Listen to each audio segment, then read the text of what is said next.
Those that are tuning in live, thank you for tuning in live Sunday morning. We have people that tune in from the West Coast and live. God bless them. So there are people that are up now at 6 a.m.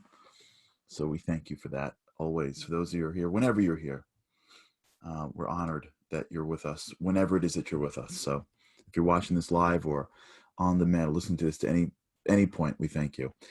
We've been delving into the world of happiness. Really, it's a lot of what we've been building towards from the beginning. I think we're like, I don't know, episode 10 something. And a lot of what we've been trying to accomplish together is this, what we call, like, let's say, the coffee approach towards life, which is slow sips, allowing it to get in, versus the quick, I heard it and I move on with my day way of looking at the world. And the goal really here for the boost is not just like catch and go. It's not a fast food restaurant. The goal is for us to spend a little bit of time every day, like thinking through things. And we've been spending time in this world of happiness because really that's the key to everything. It's the key to everything on so many levels. That if you approach your life empowered, your life's going to be different, no matter what comes your way. This takes place if you look at the world of research, science, and the studies that we did about what it does to young people, what it does to people before they do a work. We saw the studies with surgeons, studies with children, just in life. Happiness leads to success, and this also applies very much so, as it very, very much does. And hopefully we're going to do a lot here on the show, this interplay between science and spirituality, very much in the world of spirituality. There's a command to be always happy. Happiness is a core piece of our work in this world. It allows our soul to have expression. Where we left off last week was this idea of overwhelming your mind with happiness, right? It's going on the offensive. For the sports fans that are here with me, you know that when you're a kid, if you played sports at any point in your life, you had some coach tell you that the best defense is offense, right? If you want to really protect yourself, if you want to make sure nobody scores on you, stay on offense. Because if you're on offense, you win. If you're a football team and the offense is on the field for like 9 minutes, their team can't play. Your defense doesn't even get on the field. The best defense is offense. The best defense to disempowerment is being on offense with your happiness, with your empowerment. That means you don't wake up in the morning and hope that it works out for you. Why would you do that for? Why would you wake up in the morning and hope it works out? Do you hope you'll get a check to pay your mortgage? Do you hope there'll be food in your fridge that someone will buy for you? Do you hope that you'll be safe, so you just wake up anywhere? Do we do that in any area of our lives? That we don't do anything proactively, we just expect it? That's not faith. Faith isn't you sit around and do nothing and God's supposed to poof and give you miracles. Faith isn't a remote control. Faith is the understanding that God runs the world and we have to do the best that we can. Is there ever a time in our life, if our children were like, I hope I do well in school, you're like, well, you haven't opened the book. You're like, yeah, don't worry about it. It'll work out. You're like, no, well, you got to know math if you're going to pass your Regents. You don't hope to be empowered. It's way too important to hope for it. You have to be proactive to be empowered. It's work. That's why it's called a mitzvah. A mitzvah is a commandment. A commandment means you're going to do something. The action of happiness means you must be proactive for it. So when you begin your day, we begin our day looking for strategies and for tactics and techniques to overwhelm our minds with things that will lead to happiness. Again, I think I spoke this last week, but I want to make sure it's clear. I got an email with someone last week saying that I said that happiness is not a choice, it's an emotion. I was just adding a piece. Happiness really is the emotion, right? The choice is what you do with things that will then lead you to happiness. So we got to always be in the game, which is what this week is going to be about.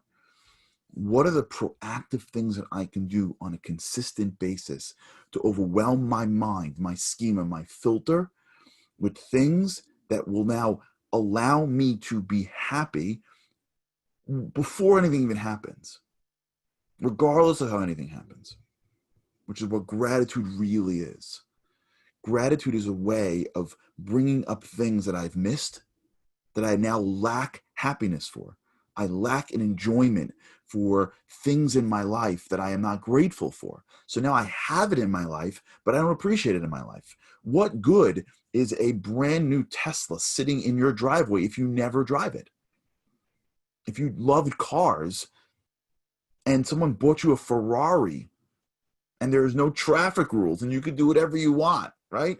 If someone gifted you a private jet, what good is it if you never use it? What good is all the things that happen in your life if you don't enjoy it anymore? What? I can almost imagine like a person standing before God and being like, God, what? I thought you were supposed to give me a good life. And God's like, what, are you crazy? Look at what I gave you. It's like, what? Just like a wife and kids and just like what?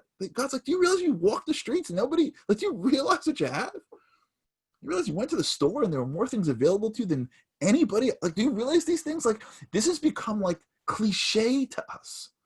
Even when I say it, it's cliche. It's cliche to be appreciative of little things. Like, it's so not sophisticated. Like, as if like being sophisticated is like being able to look past the small things in life. I just saw this quote. I'm going to mess it up, but Andy will get it right, so don't worry. It says, you measure life not by what you can buy. You measure life by how many things you have in life that money can't buy. Andy's looking this up as we speak. Don't worry. Either if you're on Zoom or you're live, you'll get this. You measure your life by how many things you have in your life that money can't buy. Friendship, wisdom. These are great things. So the beginning of gratitude is the understanding that what gratitude is doing for me, it is my muscle that I am stretching every day to now take the things that I have, enjoy them, which will then overwhelm my mind with positivity.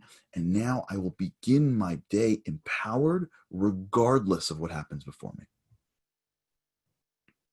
But as you build those gratitude muscles, it does something else from you, is it starts to change your relationship to the world in front of you. Now remember, you can't engage in the world without having a perspective, a frame. It's the frame. Remember, the world is neutral. It's the frame that, right, you can't buy love, right? It's the frame that we use. What frame are we using every day? Right? Remember, what's so important, you ever have this where like you're talking to somebody, maybe it's a child or a spouse, and if you pay attention, you find that they always report the negative. You ever have this? Regular people, like they report to you, like when you catch up on your day, like they report to you negativity. Like, do you hear? Can you imagine what he did? Like when you come home, how was your day? Right? Fine. Can you believe what he did? Can you believe what she did? You ever have that feeling where like somebody checks in with you and like they're awesome on the outside, and when they come back, it's like, how was your day? It was harder. It was hard. You ever have that where like to the outside world everything seems fine, and it really is fine? I'm talking about like when like someone's like struggling. I mean, like just in general. And then when it comes down to you, like they report whatever is the negative part of the day. You ever hear people talk on the phone and like, did you believe what he did today? Someone come back to their desk and they're like, yeah, he did what?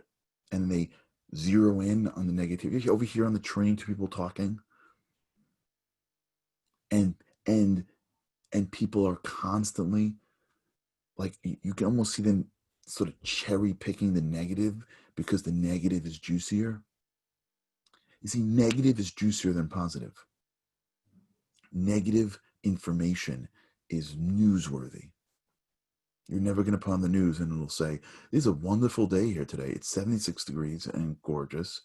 This random family is making a wedding and that's just so pretty. It's so nice." And like just two people get married. And like, oh, by the way, we just figured we would just go to a playground and watch kids play, especially today. Can you imagine kids are playing in the playground? They're happy. Like, it's just so great. So like we just figured today for the news story at 12, we're just going to cover kids playing. And look how nice that is. The dad is right, but look at the mom and the lake. There's no like breaking news. Things are really okay. Like breaking news. The security is doing wonderful. They just signed the deal. Even if you look at politics, you almost, when there's a breaking news story, you get it. But like you almost never see like the thing that happened a while ago is actually working well. You don't even see really breaking news so much. Things are getting better. I don't see that. Maybe you see that. I don't see like breaking news. The stats are going like this, or things are moving in the right direction, or it looks like. The breaking news is usually there's a problem. Breaking news usually there's something negative. They're not breaking news that crime is down. They're breaking news that crime is up.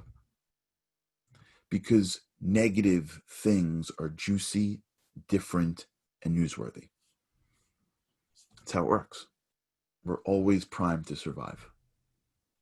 Now, when you live this way, you realize it's not just the news outlets that are sending you, this is why, by the way, and we've spoken about this before, but it's so critical to review these things. This is why if you watch news indiscriminately, you are prepping yourself to be negative, unless it's your job. If you are in a job that needs the news, watch the news. I did this when I was earlier on. I was spending my time running a division called capital markets in the real estate firm. I had to watch CNBC every day. I was constantly responding to people's questions about the economy. I did not watch news. I watched CNBC. That's business news. Even that was driving me insane.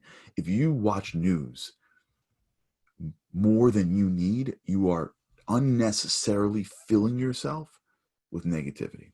Because once you get the beginning or the high level or whatever the things you need, what you get after that is a repeating of newsworthy stories, which is typically negative.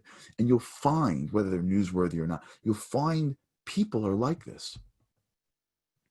When people are whispering, it's usually negative. You find that usually when you're dealing with certain people, there's a certain propensity to share. How's your day? To like go into the negative. Can we talk for a second? What's going on? I just got to talk to you about something. What? Things are amazing. I just want to say thank you. That never happens. When someone just has to talk to you, usually it's negative. It's because negative things are juicier. Politics, like not real politics, like community politics is juicy. I once overheard, I kid you not, I once overheard a woman on the phone. She was the head of the sisterhood, and she was yelling at somebody else because the rabbi had come down to make a kiddush, which is like a refreshments, if you will, after synagogue, and he used the cups that belonged to the sisterhood without permission. It was like you would think like he mistakenly sent the nuclear codes to Iran. Like how do you get there? It's just a life of highlighting things that are negative. Negative speech about people. Just listening to the gossip. When we live this way, we're framing our minds to look at the world and to look at ourselves and to find stimulus that's negative. And we don't even realize it. We think we're just being a good friend. Sometimes being a good friend is trying to artfully cut off the negativity. Sometimes being a good friend is being proactive with positive things to each other. sometimes being a good teacher, you ever have this where like certain school administrators always call you for negative? They just always seem to find something wrong with your kid. Like it's always something. There's a sense that when life is fine, rabbis have this sometimes, where they always are called by their congregants for negativity. And whenever things go well, no one calls them back. You know how many rabbis have said this to me? You know how many people said this to me?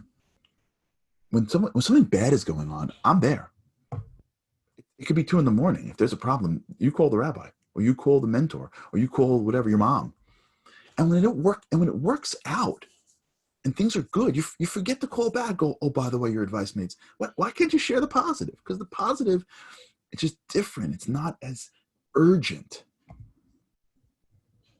So when we wake up in the morning and we do gratitude exercises, when we recognize that we've got this pill called gratitude, this isn't Pollyannish.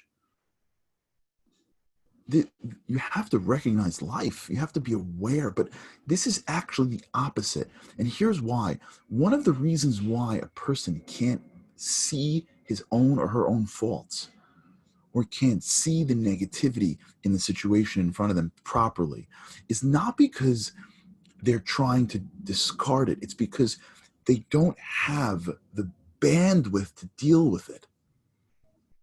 They don't have the bandwidth because they're living on thin ice. And if you just go any further into seeing problems that are real, it like can throw them. When you wake up in the morning and when you go through your day and you're framing yourself constantly to find the gratitude in something, forget the next thing we'll talk about, meaning and appreciation. We'll get there. Just the gratitude, basic gratitude. It's an honor to be here. I can't believe I have this. I'm slowing down to appreciate this. This tastes amazing. This day is beautiful. Even if it's hotter than you expected, it's still beautiful. Like I'm sitting in my house and I have a roof over my, like the stuff that we forget about. I'm calling a friend to tell them how much I appreciate them. I'm just going to wake up in my morning. This, by the way, I did this for a while. This is an awesome exercise. I stopped doing this for no reason because I'm just lazy. But I once did this for like 40 straight days and it like exploded my brain.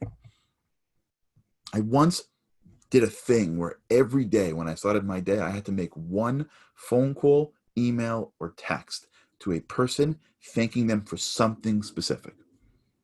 Incredible. Thanking them for being a good friend, thanking them for what they did for me 3 months ago. I don't know, or complimenting them on something. It was awesome. I called a guy and just want to say, by the way, I compliment them. I saw a video of yours. You're incredible. Like crazy stuff. It blows your day open. Gratitude. You're thanking people for being them. You're thanking God for giving you your life. You're thanking the person behind the counter for taking care of you this morning. When you begin your day proactively in the world of gratitude, what happens is you go on the offensive. And not only are you gaining the pleasure that you get from things that you didn't appreciate or from the interaction with the person in front of you who now is so touched that there are 1,000 people getting coffee in the morning. You're the only one that sincerely, not thanks, but sincerely thank them for something specific. You call the person over and saying, tell the chef this was delicious. I was like, thanks.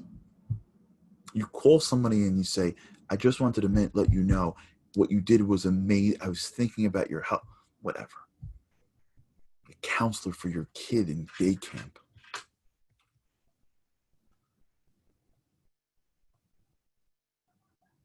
When we condition gratitude to the beginning of our day, it changes not only the level of things that we bring in, it changes the frame for the rest of the day.